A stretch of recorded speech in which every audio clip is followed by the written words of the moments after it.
आप सभी का अभिवादन। अभिज्ञान शाकुंतलम के प्रथम अंक का अध्ययन हम कर रहे हैं और अभी तक हमने 24 श्लोकों का अध्ययन कर लिया है। इसके अंतर्गत जो राजा दुष्यंत हैं वे मुनिकण्व के आश्रम में प्रविष्ट होकर अब शकुंतला और उसकी दो सखियों अनसुया और प्रेमवदा के साथ वार्तालाप कर रहे हैं और उस वार्तालाप के मध्य ही राजा दुष्यंत ने शकुंतला के जन्म विषयक वृत्तांत के विषय में ज्ञान प्राप्त कर लिया है और साथ ही जानकर यह भी सुनिश्चित कर लिया है कि वस्तुतः वह शकुंतला के अनुरूप वर है, शकुंतला के योग्य वर है, अतः वह शकुंतला की कामना करने में सक्षम है, शकुंतला को प्राप्त कर सकता है, इतना निश्चय हो चुका है। परस्पर वार्तालाप करते हुए राजा और दोनों सखियां, तो जो शकुंतला है वह उस स्थिति में अपने कृत्रिम रोष को प्रदर्शित करती हुई पुनः पुनः जाने के लिए उद्यत होती है कि मैं चली जाऊंगी और प्रियंवदा के विषय में आर्या गौतमी से शिकायत करूंगी। इस तरह का भाव शकुंतला द्वारा पुनः पुनः प्रदर्शित किया जा रहा है। अभी यहाँ जो दुष्यंत है वह अपने हृदय को संतुष्ट करने के पश्चात कि हे हृदय भव सा अभिलाषम, अब तुम अभिलाषा से युक्त हो सकते हो क्योंकि यह मुनि कन्या क्षत्रिय के द्वारा ग्रहण करने योग्य है। और साथ ही कहता है, बहुत सुंदर पंक्ति कही गई है, यद आशंकसे अग्निम, जिसके तुम अग्नि होने की आशंका कर रहे थे, तदिदम स्पर्श क्षमम रत्नम, वह तो यह स्पर्श के योग्य रत्न है। अब हम इसे आगे के भाग को पढ़ना प्रारंभ करते हैं। शकुंतला न किंचित उक्त्वा प्रस्थिता एव, शकुंतला किंचित न उक्त्वा, कुछ भी न कहते हुए, प्रस्थिता एव, प्रस्थित ही हो गई है, अर्थात प्रस्थान के लिए तत्पर हो चुकी है, जा रही है, इस तरह का भाव रखा।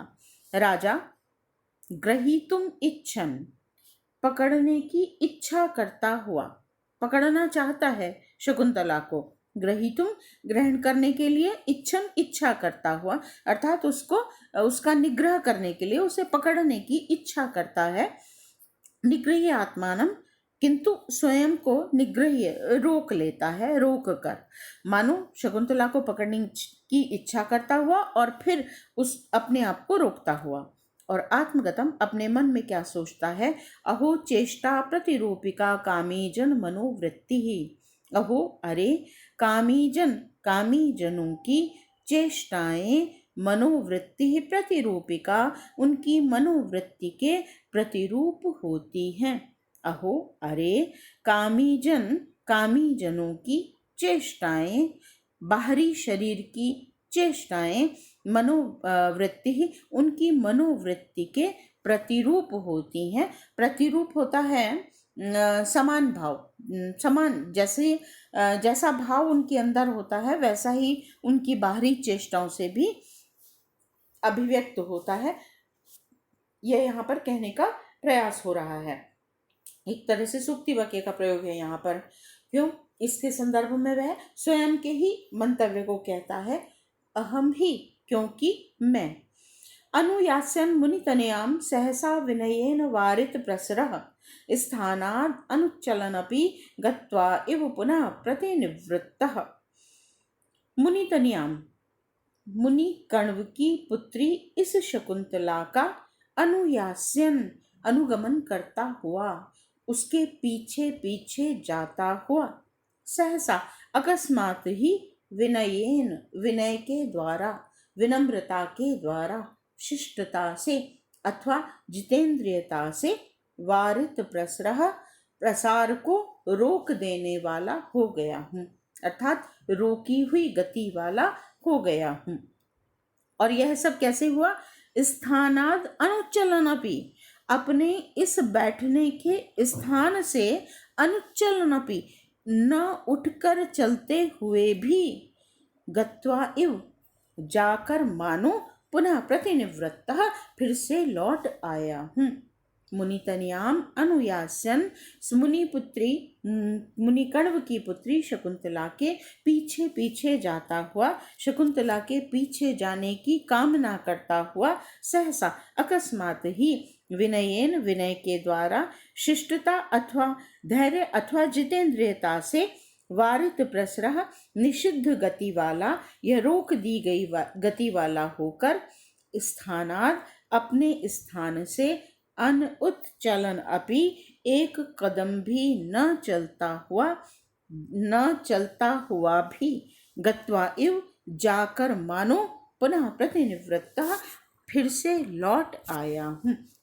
यहाँ पर जो इन्होंने कहा वारित प्रसरह, विनयेन वारित प्रसरह, तो वस्तुतः आचार्य भरत ने विनय पद का तात्पर्य यहाँ पर जितेंद्रियता किया है। उन्होंने कहा विनयेन जितेंद्रियता, इंद्रियाणाम जयम प्राह विनयम भरतो मुनि, भरत मुनि ने इंद्रियों की जो जय है, इंद्रियों पर विजय प्राप्त कर लेने का जो भाव है उसे विनय कहा है, विनय से कहा है, इसलिए विनय का तात्पर्य यहाँ जितेंद्रियता किया गया है। तो राजा शकुंतला का अनुसरण करते हुए उसके पीछे पीछे जाकर उसे पकड़ना चाहता है, किंतु फिर विनय के द्वारा, जितेंद्रियता के द्वारा अथवा कहें सहज स्वाभाविक शिष्टाचार के कारण न जाकर वह बैठा रहता है, अपने ही स्थान पर बैठा रहता है। वास्तविक रूप से वारित प्रसरह, वास्तविक रूप से उसने अपनी गति को रोक दिया है, लेकिन मन जो है, उस मन की गति तो किसी के भी अधीन नहीं है ना। मन तो आप सभी ने इस चीज़ का अनुभव किया होगा कि अभी हम यहाँ बैठे हैं, पढ़ तो हम अभिज्ञान शाकुंतलम रहे हैं, लेकिन हमारा मन संभवतः उस परिकल्पना को करता हुआ और वहाँ दुष्यंत और शकुंतला के जो भाव हैं परस्पर, उनके साथ खेल रहा है। हम बैठे यहाँ होते हैं और एक क्षण में अमेरिका, मन हमारा अमेरिका पहुँच जाता है। यहाँ बैठे हैं, मन एक क्षण में हमारा सुदूर हिमालय के पर्वतों पर या समुद्र के किनारे पर कहीं भी घूमने जा सकता है, क्योंकि मन की गति पर कोई नियंत्रण नहीं है। मन स्वच्छंद है, जहाँ चाहे वहाँ विचरण करता है। और बच्चों, दर्शन में मन को उभयेंद्रिय कहा गया है, माने वो बाहरी इंद्रियों से भी संपर्क करता है और अंदर की इंद्रिय से भी, यानी चित्त से, जिसे हम अंतःकरण कहते हैं, उससे भी उसका संबंध होता है। तो वस्तुतः जब ज्ञान होता है तो जो मन है वह हमारा कारक होता है।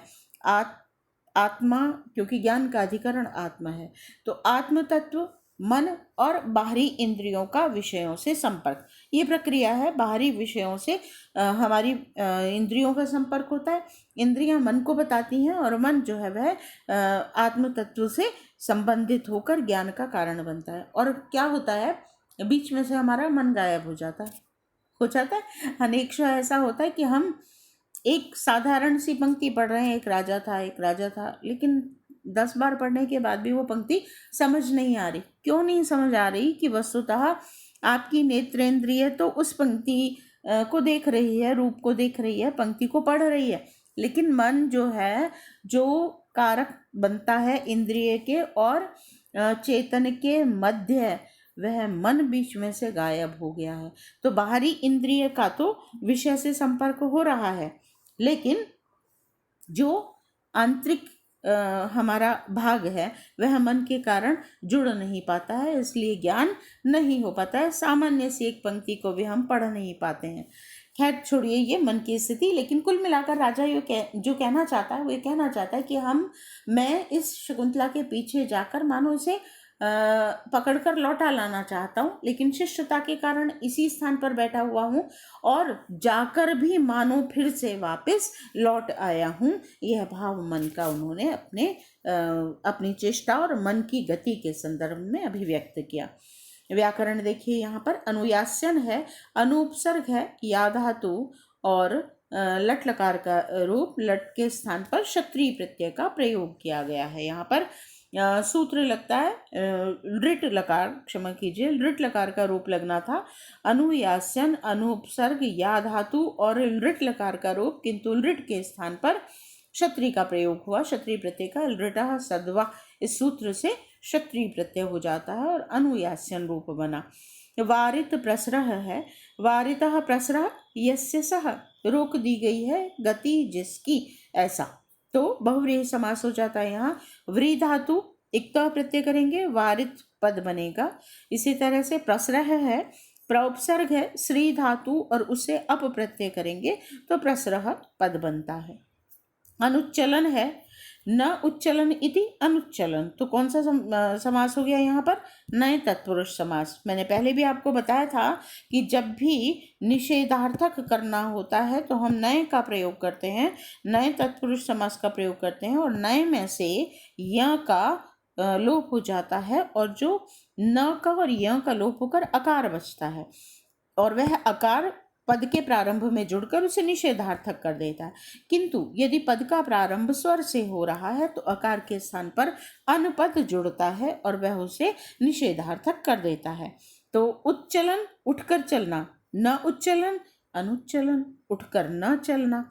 तो न उपसर्ग, यहाँ पर उत उपसर्ग है, चल धातु है और क्षत्रिय प्रत्यय, उच्चलन बनेगा और न तत्पुरुष का प्रयोग करते हुए अनुच्चलन पद बनेगा। प्रतिनिवृत्त है, देखिए प्रति उपसर्ग है, नी धातु है, प्रति उपसर्ग है, नी उपसर्ग है, फिर व्री धातु है और उसे इक्ता प्रत्यय करेंगे तो प्रतिनिवृत्त यह पद बनता है। मुनि तनया, मुने तनया, मुनि कण्व की पुत्री, षष्ठी तत्पुरुष समास और तृतीय एकवचन का रूप। अलंकार देखें यहाँ तो गत्वा इव प्रतिनिवृत्तः, जाकर मानो लौट आया है। क्रियोत्प्रेक्षा अलंकार है, यहाँ पर उत्प्रेक्षा अलंकार है लेकिन वह क्रिया से संबंधित हो गया तो हम इसे क्रियोत्प्रेक्षा अलंकार भी कह देते हैं यहाँ पर। तो क्रियोत्प्रेक्षा अलंकार का प्रयोग किया गया यहाँ पर। फिर विरोधाभास है, अनुच्चलन अपि गत्वा एव, उठकर न चलता हुआ भी मानो जाकर लौट आया है। जो उठा ही नहीं, चला ही नहीं, तो वह जाकर वापस कैसे लौटेगा? परस्पर विरोधी तथ्यों को यहाँ कहा गया, इसलिए यहाँ पर विरोधाभास अलंकार का प्रयोग मानना चाहिए। और साथ में सकारण कथन होने के कारण काव्यलिंग अलंकार है। किसके कारण? विनयेन वारित प्रसरः, दोनों के लिए इसने कारण का प्रयोग किया है। तो विनयेन, विनय के द्वारा, वारित प्रसरः, रोक दी गई गति वाला, स्थानाद अनुच्चलन अपि गत्वा एव पुनः प्रतिनिवृत्तः, यहाँ पर काव्यलिंग अलंकार का प्रयोग हो गया कारण का प्रयोग होने के कारण। और साथ में अनुप्रास अलंकार है। यदि हम छंद की बात करें तो यहाँ पर आर्या जाति छंद का प्रयोग है। अनेक हम इसे पढ़ चुके हैं, आर्या जाति छंद को अनेक बार मैंने बता दिया अनेक पदों में, और उनका लक्षण भी प्रायः बताती हूँ मैं बोलकर। अब जब मैं उसे नहीं बोलूँगी उस लक्षण को तो आप मन में उसे स्मरण कीजिए, आपको अब तक याद हो चुका होगा, और मन में स्मृति में आप उसे रखिए क्या है आर्य जाति छंद का लक्षण, ठीक है। और जब घटाना सिखाएंगे तो ऐसे प्रत्येक उदाहरण पर आप घटा कर देखिएगा कि छंद का प्रयोग मतलब हुआ है अथवा नहीं है, या वहाँ पर क्या कमी हो सकती है, क्या नहीं है, कितनी एक्यूरेसी जिसे हम कहते हैं वह छंदों के प्रयोग में होती है। तो आर्य जाति यहाँ पर छंद है। आगे देखिए, प्रियंवदा कहती है शकुंतलाम निरुद्ध्य, शकुंतला को रोककर, हला सखी नते युक्तम गंतुम, गंतुम जाने के लिए, ते तुम्हारे लिए, न युक्तम उचित नहीं है, अर्थात तुम्हारा जाना उचित नहीं है। किसी तरीके से तो शकुंतला को अनुसूया और प्रियंवदा रोकें, तो उसी के लिए फिर कहती हैं। अब प्रियंवदा ने कहा ते गंतुम युक्तम, ना तुम्हारा जाना उचित नहीं है। शकुंतला सभ्रूभंगम, बाहों को टेढ़ा करके, भंगम कहते हैं टेढ़ा करके, क्यों? कृत्रिम क्रोध का प्रदर्शन कर रही है। सभ्रूभंगम, क्रोध का प्रदर्शन करने के लिए भौहों को हम टेढ़ा करके कहते हैं। पूछते हैं सामने वाले से, किम निमित्तम, किस कारण से, मुझे क्यों नहीं जाना चाहिए, या मेरा जाना उचित क्यों नहीं है। यह भाव भौहों की भंगिमा से और अपने मुख से अभिव्यक्त करती हुई प्रियंवदा को कुछ नहीं सूझता है, तो वो कहती है वृक्ष सेचने द्वेधार्यसी में, वृक्षों के सिंचन में तुम द्वेधार्यसी में मेरे 2 वृक्षों का सिंचन धारण करती हो, अर्थात तुम्हारी जगह किसी दिन मैंने 2 वृक्षों का अधिक सिंचन किया था, तो तुम पर मेरे 2 वृक्षों का सिंचन उधार है।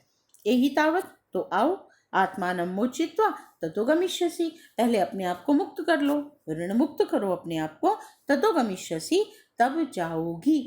अर्थात पहले मेरी ओर से तुम 2 वृक्षों का सिंचन और कर दो, फिर उसके बाद तुम ऋण मुक्त हो जाओगी, तो चली जाना। इति बलाद एनाम निवर्तयति, बलाद बलपूर्वक एनाम इस शकुंतला को निवर्तयति लौटा देती है, लौटा लाती है, अर्थात उसी स्थान पर रोकने में सक्षम हो जाती है। राजा कह रहा है भद्रे, हे कल्याणी, किसको? प्रियंवदा को, क्योंकि प्रियंवदा और शकुंतला के मध्य वार्तालाप चल रहा है और प्रियंवदा ने कहा कि तुम मेरे 2 वृक्षों के सिंचन का उधार है तुम पर, तो इसलिए तुम मेरे पहले 2 वृक्षों का सिंचन करो तब जाना। तो राजा प्रियंवदा से कह रहा है भद्रे कल्याणी, वृक्ष सेचनाद एव, वृक्षों का सिंचन करने से ही, अत्र भवतीम, ये आदर का सूचक संबोधन है, जो उस स्थान पर उपस्थित है उसे अत्र से कहते हैं, और जो दूसरे स्थान पर गया हुआ हो तो उसे तत्र कहते हैं। और भवतीम ये आदर सूचक इस शब्द है, पद है, तो अत्र भवतीम इन कल्याणी को, किन कल्याणी को? शकुंतला को। वृक्ष सेचनाद एव, वृक्षों का सिंचन करने से ही, अत्र भवतीम इन आदरणीय शकुंतला को, परिश्रांताम लक्ष्ये, थकी हुई लक्ष्ये देखता हूँ, वृक्षों का सिंचन करते हुए थक गई हैं ऐसा मुझे आभास होता है। तथा ही अस्याः, तथा ही क्योंकि अस्याः इस शकुंतला के, थकान के जो लक्षण शकुंतला के चिन्ह जो शरीर पर हैं उसके संदर्भ में अब यहाँ पर राजा कहता है, सुंदर पद है।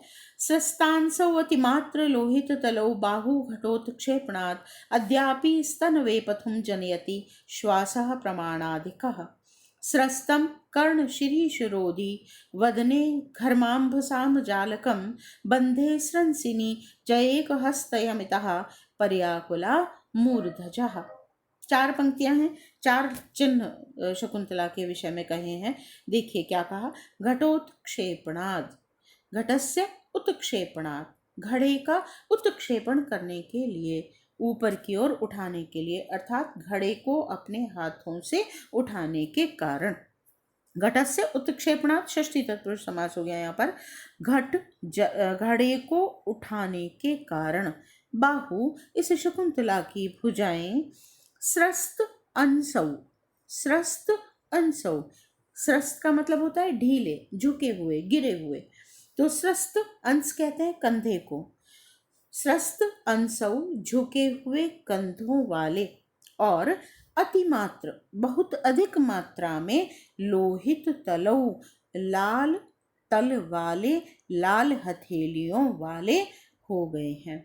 घटोत्क्षेपणात् घड़े को उठाने के कारण, बाहु इस शकुंतला की भुजाएं, स्रस्त अंसौ झुके हुए नत कंधों वाली, और अतिमात्र लोहित तलौ अत्यधिक मात्रा में लाल करतल वाली, लाल हथेलियों वाली हो गई हैं। क्या? भुजाएं।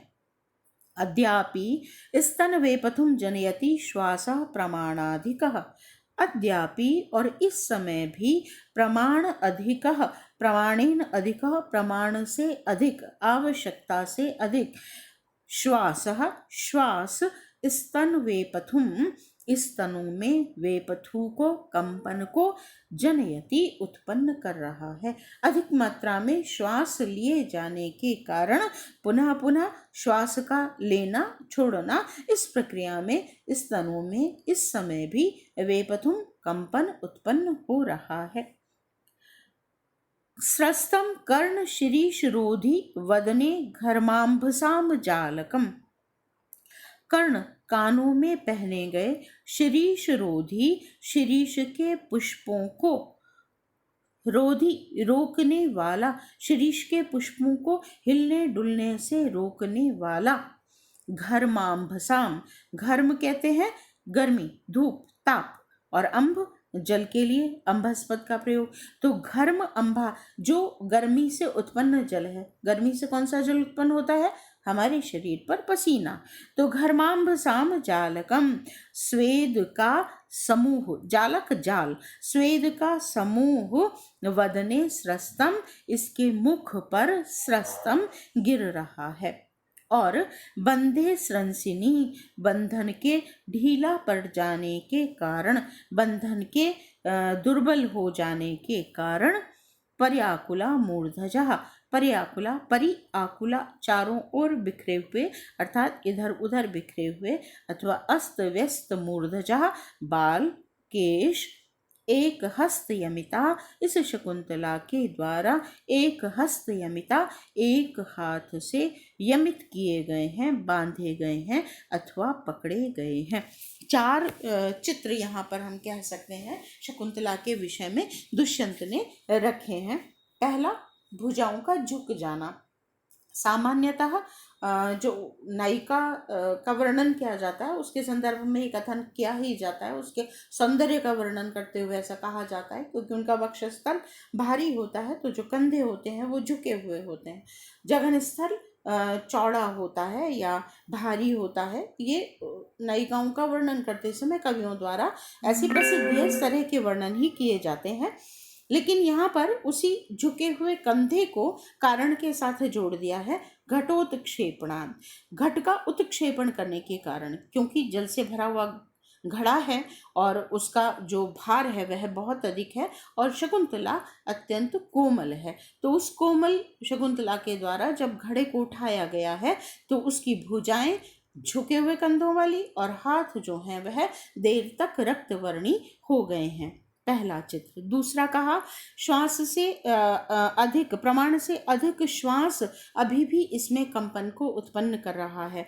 क्यों? क्योंकि सामान्यतः हम जितना श्वास लेते हैं, यदि हम कोई परिश्रम का कार्य कर रहे हैं, दौड़ रहे हैं या भारी काम कर रहे हैं, तो हम अधिक मात्रा में श्वास लेते हैं, जल्दी जल्दी तीव्रता से श्वास लेते हैं और उसका प्रभाव देर तक शरीर पर दिखाई देता है, शरीर में कंपन दिखाई देता है। उस दूसरे चित्र को रखा गया यहाँ पर दुष्यंत के द्वारा। अद्यापि वेपथुम जनयति, आज अभी इस समय भी इसमें कंपन को उत्पन्न कर रहा है। फिर मुख पर पसीना आ जाना, परिश्रम पूर्ण कार्य करने से सारे शरीर पर ही पसीना आता है, किंतु मुख विशेष रूप से खुला होता है, दिखाई दे रहा है, तो इसलिए मुख को ही सारे शरीर का प्रतिनिधि मानते हुए कहा वदने। मुख पर जो वदन वैसे पूरे शरीर के लिए कहा जाता है, वदन पद का प्रयोग शरीर के लिए किया जाता है, लेकिन उसमें मुख को उसका प्रतिनिधि मानते हुए वदन का मुख अर्थ कर लिया गया है। तो कर्ण शिरीष रोधी, अत्यंत पसीने का समूह जो है वह मुख पर आच्छादित हो गया है।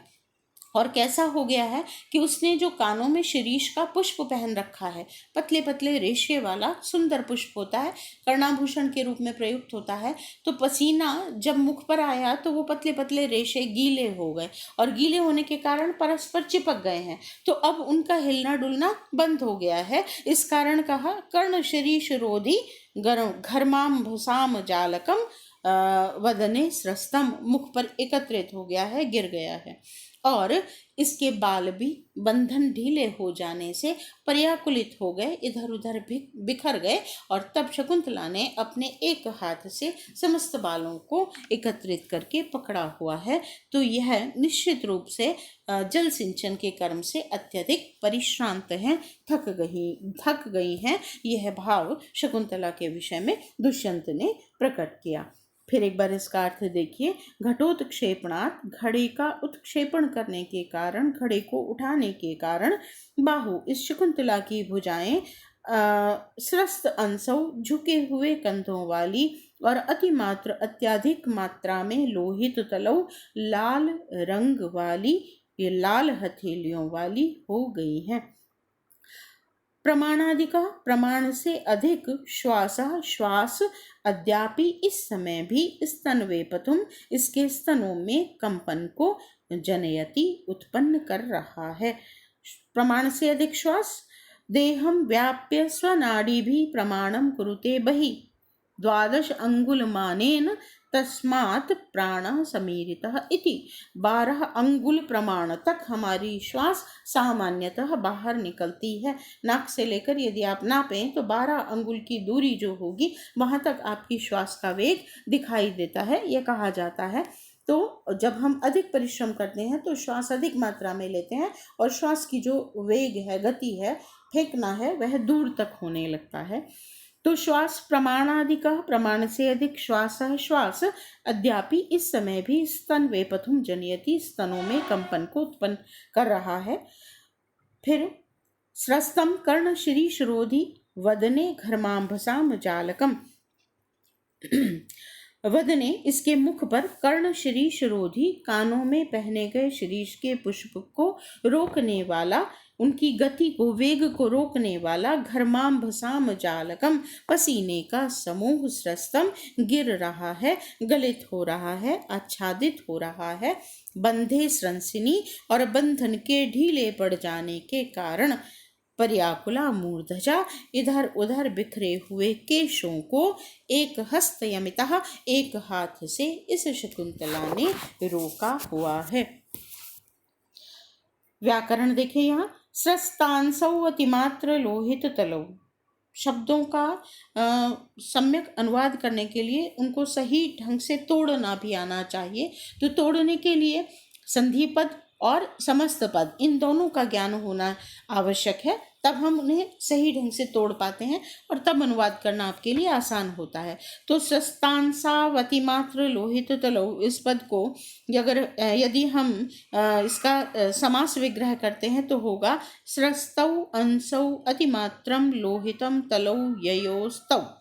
स्रस्तौ अंसौ, कंधे दो होते हैं, भुजाएं दो हैं, कंधे दो हैं, इसलिए उसका विच्छेद करने के लिए द्विवचन का प्रयोग किया गया। तो स्रस्तौ अंसौ स्रस्तांसौ, स्रस्तौ अंसौ स्रस्तांसौ, और अतिमात्रम लोहितम तलम ययोस्तौ, अत्यधिक मात्रा में लाल हो गए हैं तल जिनके, ऐसी भुजाएं। घटोत्क्षेपणात्, घटस्य उत्क्षेपणात्, प्रमाणाधिकः प्रमाणेनाधिकः, प्रमाण से अधिक, तृतीया तत्पुरुष समास हो जाएगा। यहाँ पर संधि पद देखिए, प्रमाण धन अधिक, अकार और अकार दोनों को मिलाकर दीर्घ हो गया है, प्रमाणाधिकः, अकः सवर्णे दीर्घ सूत्र से दीर्घ संधि हो गई है। इसी तरह से घटोत्क्षेपणाद है, घट उत्क्षेपणाद, घट में ट में अकार है और आगे उत्क्षेपण उ है, तो अ और उ के मध्य गुण संधि हो जाएगी और तब यहाँ पर घटोत्क्षेपणाद, अकार और उ मिलकर दोनों ओ बनाएंगे तो गुण संधि हो जाती है। कर्ण शिरीष रोधी पद है, देखिए कर्णयोः, यहाँ भी द्विवचन का प्रयोग है क्योंकि कान दो होते हैं, तो कर्णयोः कानों में सप्तमी द्विवचन का प्रयोग है कर्णयोः। शिरीषे, शिरीष के पुष्प से, रुणद्धि, शिरीष के पुष्प के रोक देने वाला, शिरीष के पुष्प को रोक देने वाला, सप्तमी तत्पुरुष समास हो गया यहाँ पर। कर्ण शिरीष ये एक पूरा पद बन गया। रोधी पद अगर हम देखें तो कर्ण शिरीष एक पद हो गया, रुद्ध धातु हुई और उससे ऋणी प्रत्यय करेंगे तो कर्ण रोधिन पद बनेगा और तब उसका क्या है, कर्ण एक वचन का द्विवचन का रूप होगा। स्रंसिनी, स्रंस धातु है यहाँ, फिर ऋणी प्रत्यय करेंगे, स्रंसिन बनेगा और उसका सप्तमी विभक्ति का रूप है। मूर्धजः, मूर्धनी जातः इति, मूर्धजा, मूर्धा कहते हैं सर को, तो जो मूर्धनी सिर पर, जाता उत्पन्न होते हैं केश, तो मूर्धजा पद का प्रयोग किया जाता है केशों के लिए। मूर्धनी जातः मूर्धजः, और मूर्ध पद है उससे जन धातु और ड प्रत्यय करेंगे तो मूर्ध जातः, मूर्ध जातः, मूर्धजः, मूर्धजः बनेगा और केश क्योंकि बहुत सारे होते हैं इसलिए बहुवचन का प्रयोग है मूर्धजः। स्रस्तांसवति, संधि पद देखिए यहाँ पर, स्रस्त, स्रस्तांसौ धन अति, अतिमात्र लोहित तलव का अति, और स्रस्तांसौ तो औ है और उसके पश्चात अकार है, स्रस्तांसावती, यहाँ ये गलत लिखा हुआ है, स्रस्त अंसौ अति, ठीक है, इस पद को ठीक करेंगे हम, उसके बाद में आपको इसको दोबारा बताएंगे। घटोत्क्षेपणात् हम पहले ही कह चुके हैं, अद्यापि, अद्य अपि, आज भी, तो यहाँ पर दीर्घ संधि हो गई, अद्य और अपि। अकार है और उसके बाद अकार है, दोनों को मिलाकर दीर्घादेश हो गया। जनयति, जन धातु है, उसका लट लकार का रूप है, लट लकार प्रथम पुरुष एकवचन का रूप है जनयति। घर्माम्भसाम, घर्म धन अम्भसाम, यहाँ भी दीर्घ संधि हो गई। घर्म के म के अकार और अम्भसाम दोनों के मध्य दीर्घ संधि हो गई। पर्याकुला, परि उपसर्ग है और आकुला यहाँ पर पद है, तो परि का ई और ई के पश्चात है आ, ई परिवर्तित हो गया है यकार में। कौन सी संधि हो गई? यण संधि हो गई यहाँ पर भी। तो पर्याकुला में इकार का यण होकर यकार होकर यह आदेश हुआ और यण संधि यहाँ पर हुई। अलंकार की बात करें तो यहाँ पर स्वभावोक्ति अलंकार है, क्योंकि शकुंतला की संपूर्ण स्थिति का यहाँ पर अधिक वर्णन किया गया है, स्वाभाविक वर्णन किया गया है, इसलिए स्वभावोक्ति अलंकार है। फिर कारक दीपक अलंकार का प्रयोग यहाँ पर कहा गया है। कारक दीपक अलंकार का प्रयोग कहाँ होता है? जब एक ही जो तथ्य है उस तथ्य को अनेक के साथ संबद्ध किया जाए तो वहाँ पर कारक दीपक अलंकार का प्रयोग कहा जाता है। एक क्षण देखिए, मैं ऐसे बताती हूँ आपको। स्वभावोक्ति कारक दीपक अलंकार घटोत्क्षेपणात्, शकुंतला की जो 4 दृश्य खींचे गए हैं उनमें से जो तीनों चारों जो है वे मूलतः किससे संबद्ध हैं? घटोत्क्षेपणात्, घड़े को उठाने के कारण झुके हुए कंधों वाली, लाल हथेलियों वाली, घड़े को उठाने के कारण परिश्रम जनित श्वास से कंपन उत्पन्न हुई, घड़े को उठाने के कारण तृतीय पंक्ति में कहा उन्होंने पसीने से युक्त हुई।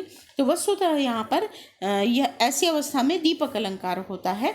तो एक ही कारक को पुनः पुनः जब दीप्त किया जाता है तो वहाँ पर कारक दीपक अलंकार का प्रयोग माना जाता है, इसलिए कारक दीपक अलंकार है।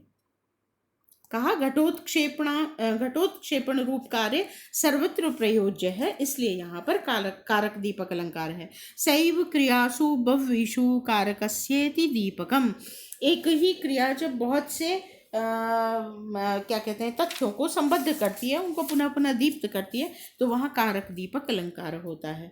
तो यहाँ कारक दीपक अलंकार है। फिर अनुमान अलंकार का प्रयोग किया गया है।